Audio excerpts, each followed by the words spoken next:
사실은 망원의 교수님이 발제한 내용에 딱 한마디로 하면 그때 우리 운동의 이름을 정하면서 몇 시간을 당시에 그 토론하면서 했는데 거기에 사실 지금 똑같은 문제가 다 담아져 있습니다. 그 지방 분권하고 균형 발전은 같이 가야 된다. 그게 따로 가면 안 된다.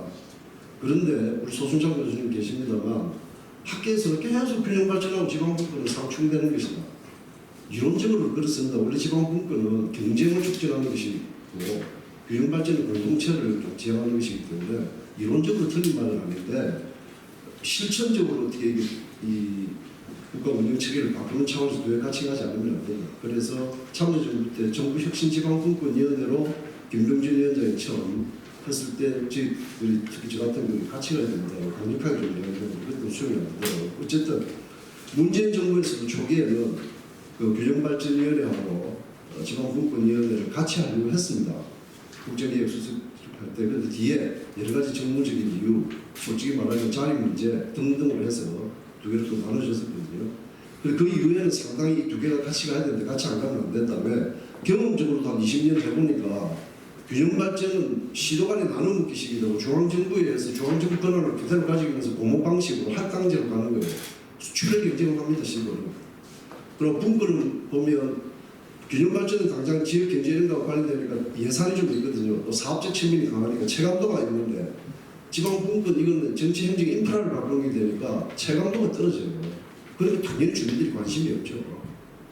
중앙정부도 관심 없고 지방정부도 별로 관심 없고 지방이야 일괄법 이야기했지만 저도 지방자치발전위원회로도 4년 활동도 하고 뭐 이야기 못 들었습니다. 시도나 이런 데 전부 다 보냅니다. 뭘 권한 이야기 좀 했으면 좋겠네. 이거 했으면 좋겠네. 시도에서 찬성하는 일이 그렇게 높지 않아요. 시도에서 그걸 많이 주면 공무원들이 다 달라 하는 줄 압니까? 부정적인 게 더 많습니다. 왜? 재정하고 조직이 없는데 그런 뭐 많으냐는 게 자기 입만 많아지는 거예요.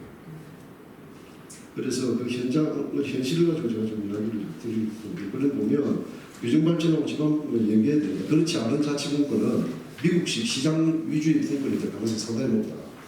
우리가 말하는 분권은 공동체 지향형 분권이다. 라는 점을 분명히 철학적으로 분명히 해야 되는 문제고 그 다음에 자치분권이 잘 되는 나라는 균형발전이 잘 되는 나라입니다.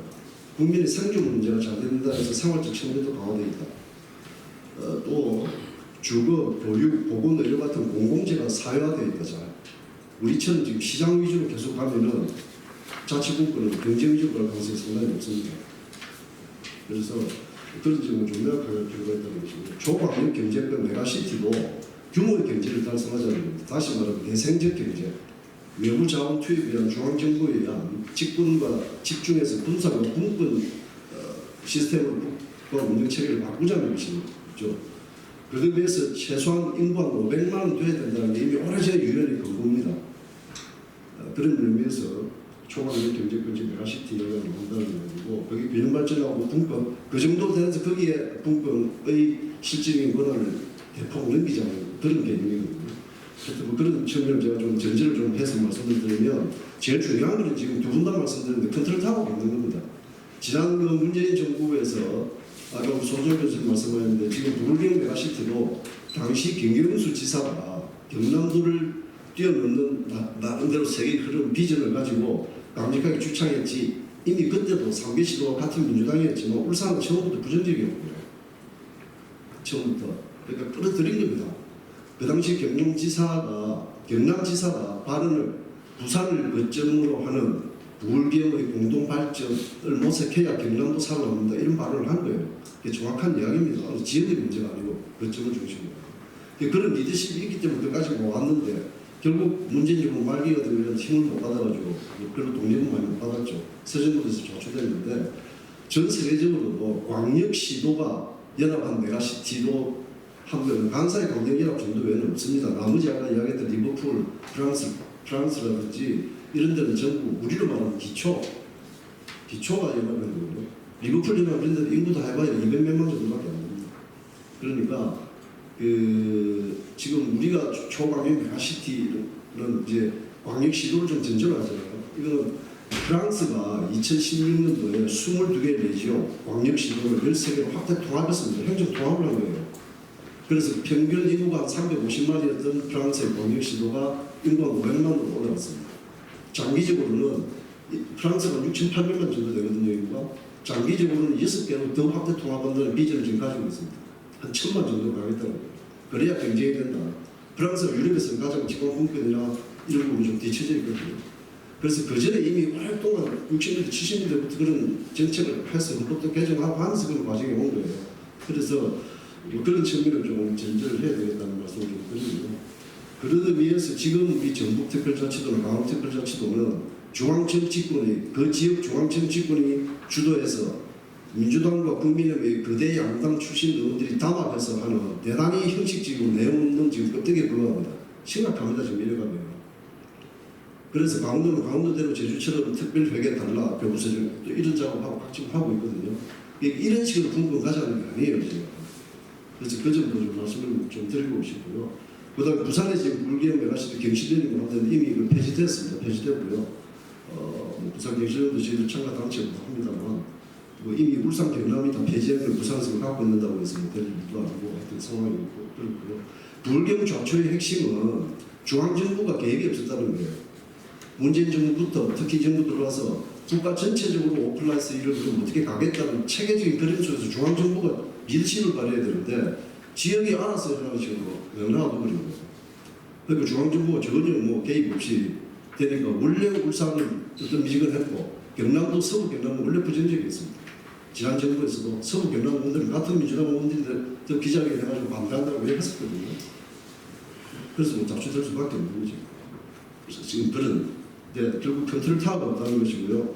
시간이 많이 가서 쭉 보시면 지금 현재 지방시대위원회와 관련해서 균형발전위원회하고 자치분권위원회를 통합하는 것은 바람직합니다. 내용적으로. 그런데 그 내용이 없이 물리적 통합만 지금 하고 있어요. 그래서 지금 문제가 있는 거예요. 그래서 그것도 역대 정부의 가장 문제가 그 컨트롤 타워가 강력한 집행체계를 못 가진 자문위원회였거든요. 자문위원회.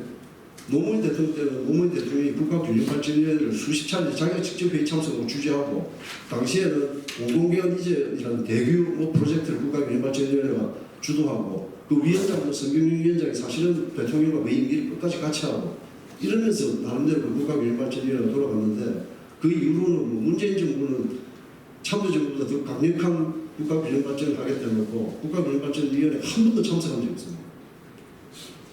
자치분권위원회 물론이고 뭐 지금 지방시대위원회도 말은 뭐 골고루 작성하는데 지금 법안 내용 보면 똑같습니다. 그것도 통과도 되지고 있지도 않고 그래서 이게 이미 의견서를 저희들이 지방권 전국의 이름으로 지난 9월달에 내고 했는데 결론적으로 말씀드리면 73페이지 보시면 지금은 이런저런 논의는 의제는 과제는 많이 나와 있습니다. 이미 많은 토론회를 했고 직역을 정도로 했습니다. 그래서 실행을 해야 되는데 그동안 수십 년 동안 검증되고 실행이 제대로 안 됐다는 건 여기는 거대한 기득권이 있거든요. 거대한 기득권이 있기 때문에 실행이 안 된다. 그래서 최소한 범정부적으로 이걸 관여해야 되기 때문에 부총리급의 분권 왼발전부나 아니면 뭐 지방시대를 꼭 써야 되면 지방시대 뭐 의원이라든지 지방균형원이라든지 지금 이 정부 대통령 인수위원회 때 지역균형발전위원회 있지 않았습니까? 그 처음으로 그런 걸 만들어서 기대가 됐습니다. 또 김병준 위원장이라는 또 어쨌든 이 당은 바뀌었습니다만 참여정부 때의 국가균형발전이나 이런 부분에 나름대로 설계사란 말이죠. 그래서 사실은 그때 부총리급의 그 지방분권균형원 이런 논의가 내부에 상당히 있었어요.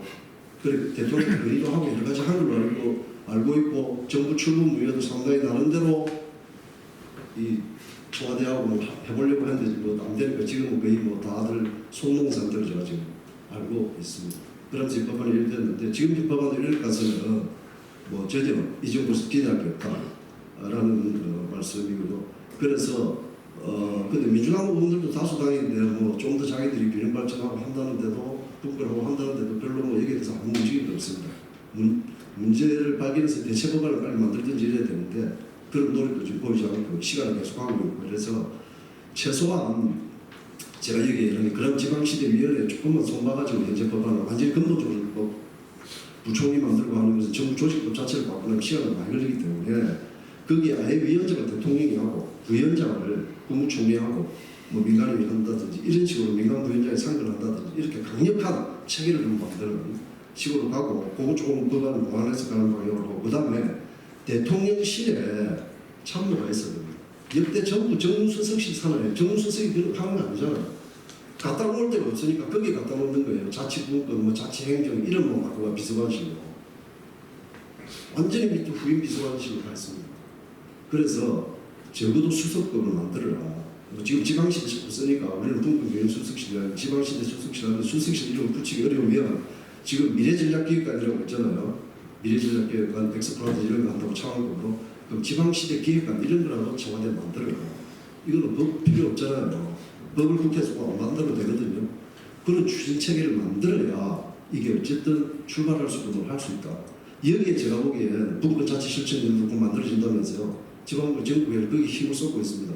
힘을 보태야 됩니다. 모든 세력들이 담론을 더 이상 할 것이 아니라 추진구조 체계 만들지 않으면서 역대 정부에서 치안했던 절감했던 실질적으로 일할 수 있는 전기나 이런 아무것도 없이 말로만 계속 뭐 하겠다는 한두 번 겪어본 게 아니기 때문에 이 정부에서 그게 되게 만들고 그 다음에 지금 이 정부에서 만약에 그런 게 좀 형성이 되면 이거는 여야 관계없이 진행돼야 되거든요.